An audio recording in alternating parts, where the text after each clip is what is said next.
தமிழகத்தில் பிரசித்தி பெற்ற மன்னார்குடி ராஜகோபால சுவாமி கோயிலில் சற்று நேரத்தில் குடமுழுக்கு நடைபெறவுள்ளது.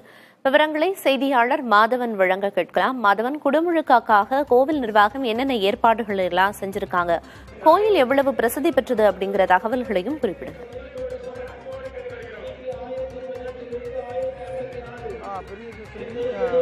திருவாரூர் தேரழகு, மன்னார்குடி மதிலழகு என்று சொல்லக்கூடிய அந்த மன்னார்குடி மதிலழகு என்ற பெயரை பெற்ற ராஜகோபால சுவாமி திருக்கோவிலுடைய குடமுழுக்கு விழா இன்று காலை 9 மணிக்கு மேல் நடைபெற உள்ளது. இந்த ராஜகோபால சுவாமி குடமுழுக்கு விழாவை முன்னிட்டு 500க்கும் மேற்பட்ட காவலர்கள் பாதுகாப்பு பணியில் ஈடுபட்டுள்ளார்கள். இந்த ராஜகோபால சுவாமி கோயிலில் உள்ள அந்த யானை தான் செங்கமலத்தை யானை என்று சொல்லக்கூடிய பாப் கட்டிங் அப்படின்னு சொல்லக்கூடிய யானை. அது மிகவும் பிரசித்தி பெற்ற ஃபேமஸான ஒரு யானை. அதன் காட்சிகளை எல்லாம் ஒளிப்பதிவாளர் காட்டி வருகிறார். இந்த கோவிலை சுற்றி பல்வேறு ஏற்பாடுகள் செய்யப்பட்டுள்ளன.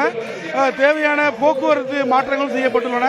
500க்கும் மேற்பட்ட காவலர்கள் பாதுகாப்பு பணியில் ஈடுபட்டுள்ளார்கள். கோவில் முன்புறம் பின்புறம் பல்வேறு இடங்களில் தரை தளங்கள்லாம் புதிதாக அமைக்கப்பட்டுள்ளன. கோவில் முழுவதும் வண்ண அலங்காரங்கள் செய்யப்பட்டு இரவு முழுவதும் கோவில் ஜொலித்து வந்தது. மேலும் கோவில் அனைத்து இடங்களிலுமே தற்பொழுது அந்த பெயிண்ட் எல்லாம் அடித்து சிறப்பான முறையில் இன்று காலை 9:30 மணிக்கு மேலாக குடமுழுக்கு விழாவானது நடைபெற உள்ளது. தகவல்களை வழங்கியதற்கு நன்றி மாதவன்.